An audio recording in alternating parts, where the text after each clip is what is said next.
So, all of you know about Subtober, which I started back on Friday.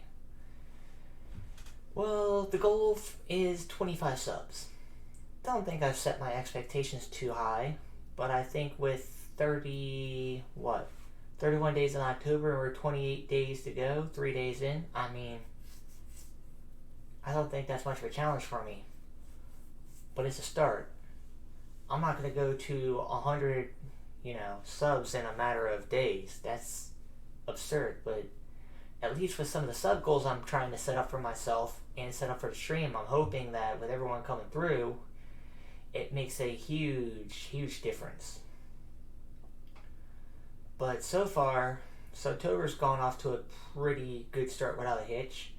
I've been streaming for about an hour or so. 2 hour streams I'm supposed to have. Didn't feel like I could make it through 2 hours without boring the hell out of everyone, so been cutting my streams halfway through because I feel like staying on for 4 or 5 hours is someone else's job, and I can't continue to keep doing that if I'm not getting anywhere. So I'm working on that as the time comes. Hell, I'm gonna do an 8 hour stream or something if I can reach goals, but that's besides the point. So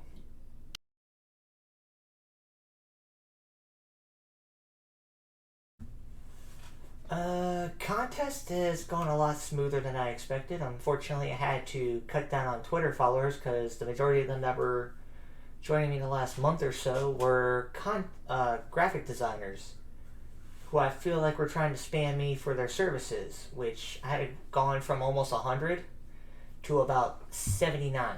So if y'all have seen my Instagram or Twitter posts regarding anyone trying to solicit me for graphics or for joining their street teams, whether it be like PR or Den and all that shit, no. I'm already happy with Raise Energy, the No Name Nerd, and Technosport Chairs. I'd like to keep it that way. If an opportunity arises where I'll get a better opportunity, I'll cross that bridge when I get there. But for right now, I'm happy with where I am and building stuff up from the ground up. I'd like to be where I am at this point in time, and I'm not going to focus on something unless something is given to me in return. So that's where I stand on that. But YouTube has been getting a few followers, which is nice. Got up to 12 from 9 a few weeks ago. Instagram is still at a standstill, almost to 170. Twitter is at 80, but I feel like I could do better. Facebook Gaming is still at a standstill. And Twitch has gone up to 330 as of yesterday, so it's been kind of a nice thing to have that, continuing. But besides the point, I can do better. But it's a start.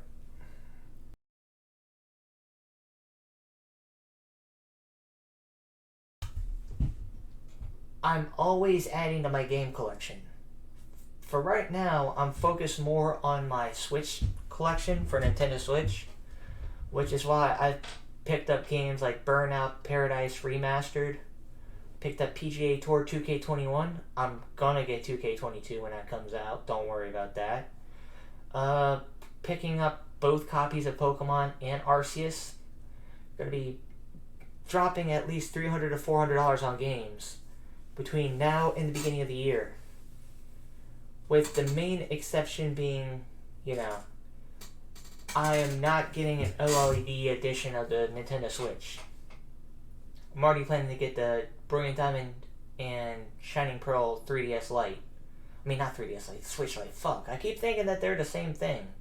But it's besides the point. Still, $200 I'm willing to spend on a Switch Lite that I'm going to be taking with me everywhere when I travel. But, I'm not taking my Switch anywhere. It's staying right in the house, literally behind my computer monitor over here that is,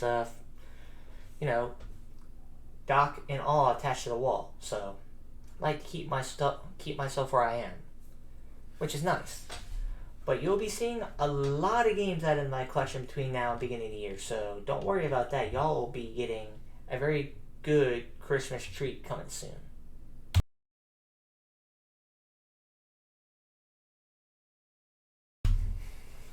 Do I feel that Twitch is being a little greedy after what we've seen from the Twitch Do Better movement? I believe is kind of a trade-off that I've expected for quite a while. Because you see, when you really think about it, they want to stop the hate raids by adding phone verification. And they're adding a lot of other things in the long run. But I feel like they're pandering more to the partners than they are to the small streamers and affiliate streamers like myself. Which, by them adding phone verification to stop the hate raids, but then adding to boost the streams for the viewers to boost them, and not the actual streamers, I kind of feel like it's a double-edged sword, because Twitch, in my personal opinion, and yes, I do agree with the logic, I believe that they've become a little bit full of themselves. They have their ears to someone's pocketbook or wallet and not to the actual streets. And I feel like that's kind of disrespectful and very, against all that Twitch was or used to be. That's just the way I see it. I know for someone who's a partner or someone who's affiliate, it may be a little bit different, but if you want to boost your streams to get back up on that recommendation list, it's a give or take, but I think that it's up to the affiliates and the partners to make that a thing that Twitch needs to hear. The small streamers should be given the top priority over getting better, better views, better demographics, better algorithms. Especially since, I feel like since the pandemic, everyone's been having that issue. But everyone and their mom jumped on Twitch just like they jumped on Facebook Gaming, just like they jumped on Mixer before Mixer shut down. Jump and ship from Twitch, YouTube, doesn't matter. I mean, let's be honest. Streaming has become too saturated to the point to where they need to thin out the herd, personally. And if you aren't doing numbers Twitch streaming, you shouldn't be on there. If you're doing better on Facebook, stick to Facebook. But don't take away from the streamers who have been on here for a while, who just happen to get affiliate, like myself, or the people who actually use Twitch. And there's a handful of people that could do Twitch a lot better than those who just joined within the last year and a half. So, if you're not affiliate and you're not making the views and you're not even close to that level within a year that it took me 5 years to do, you probably shouldn't be streaming. But that's, like I said, my 2 cents. Respect it or not. I just think that Twitch is being greedy and they could do a whole lot better than half the stuff they're adding. They could have done that a lot earlier. Just my 2 cents.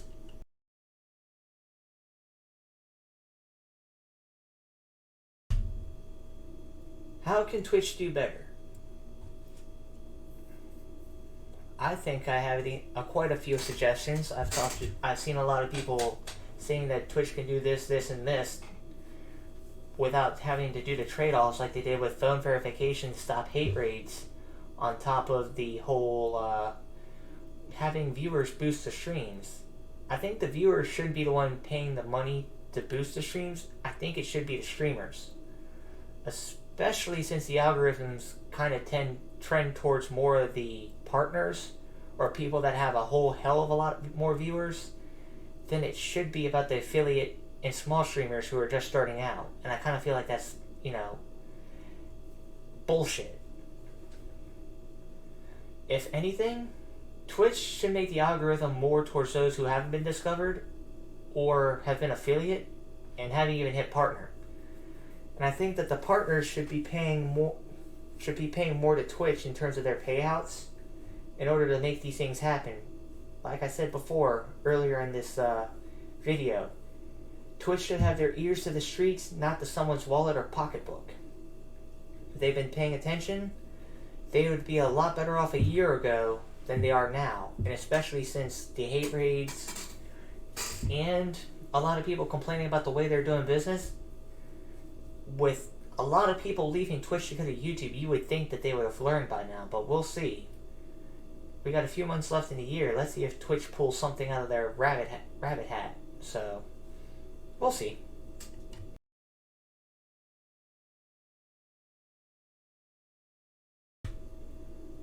And then, the moment you've all been waiting for. TwitchCon 2022. They finally announced it about a week ago, and I am excited because I missed out on the opportunity a few years back, but I'm not missing the opportunity to go now because they announced it for October of next year. I'm all in. I believe that by being able to go, I have cemented my place among all the conventions I've been to, which also includes PAX East, which I'm hoping to hear about very, very soon, which haven't heard anything about PAX since PAX East last year got canceled. Well, actually, PAX East was right before I moved down here, but I was already in the process of moving my belongings, so kind of out of the question. But we haven't had PAX East this year because it got canceled, so hoping to hear something about PAX East because I'm going to be booked with conventions and doing stuff this coming year. So hopefully we have a rebound. But I'm definitely announcing right now that I'll be definitely going to TwitchCon. No ifs, no ands, no buts.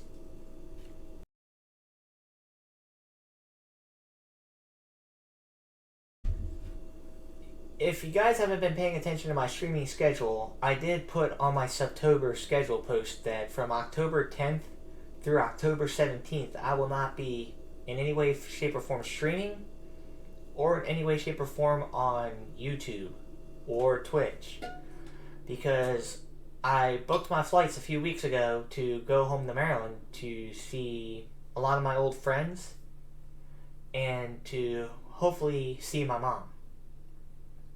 Mom has been in the worst condition since I left home last year, and hoping to see how my mom's doing, hoping that she's rehabilitating from a lot of the medical conditions that she's had for someone as young as her. And hopefully I could finally clear my mind after being stuck here for about a year and a half. Get to clear my conscience, get to free my mind, get to see a lot of my friends and family have that heart to come back home here after all that and be able to focus. So, with a lot on my plate, being able to go home, being able to see my friends and family, that is a big thing for me, which is why I'm pretty hopeful in going home and having this time to be away from a Twitch app or being near a computer screen. So, and of course, you'll be hearing from me once I get back, but I won't be having a Let Me Talk to You session coming up. Hopefully. I will tell you how everything goes and how it felt and all that good stuff. So